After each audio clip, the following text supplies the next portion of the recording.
ইরানের সঙ্গে ইসরায়েল ও যুক্তরাষ্ট্রের যুদ্ধের ১ মাস পেরোলেও থামেনি হামলা পাল্টা হামলা।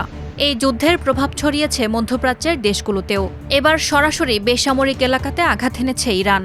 আরব আমিরাতের ফুজাইরায় ইরানের ড্রোন হামলার ধ্বংসাবশেষ পড়ে প্রাণ হারিয়েছেন এক বাংলাদেশি। স্থানীয় কর্তৃপক্ষ জানিয়েছে, বিমান প্রতিরক্ষা ব্যবস্থায় একটি ড্রোন ভূপাতিত করলেও তার অংশ পড়ে এই প্রাণহানির ঘটনা ঘটে।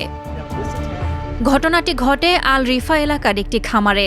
দুর্ঘটনার পরপরই উদ্ধারকারী দল ঘটনাস্থলে পৌঁছে পরিস্থিতি নিয়ন্ত্রণে নেয়। তবে কর্তৃপক্ষ সতর্ক করেছে, গুজব বা অসমর্থিত তথ্য ছড়িয়ে আতঙ্ক না ছড়াতে। একই দিনে উত্তেজনা ছড়িয়েছে কুয়েতেও। কুয়েত আন্তর্জাতিক বিমানবন্দরে একাধিক ড্রোন হামলায় জ্বালানি ট্যাঙ্কে ভয়াবহ আগুন ধরে যায়। আগুনে ক্ষতিগ্রস্ত হয় বিমানবন্দরের গুরুত্বপূর্ণ অবকাঠামো, বিশেষ করে রাডার সিস্টেম। কুয়েতের বেসামরিক উড়োজাহাজ চলাচল কর্তৃপক্ষ জানিয়েছে, হামলার লক্ষ্য ছিল জ্বালানি সংরক্ষণ ট্যাঙ্ক। যদিও এখন পর্যন্ত কোনো হতাহতের খবর পাওয়া যায়নি। তবে এই হামলা বিমান চলাচল ও নিরাপত্তা নিয়ে নতুন উদ্বেগ তৈরি করেছে। এই অবস্থায় সংশ্লিষ্ট দেশগুলো নাগরিকদের সতর্ক থাকার আহ্বান জানাচ্ছে এবং সরকারি সূত্র থেকে তথ্য নেয়ার পরামর্শ দিচ্ছে।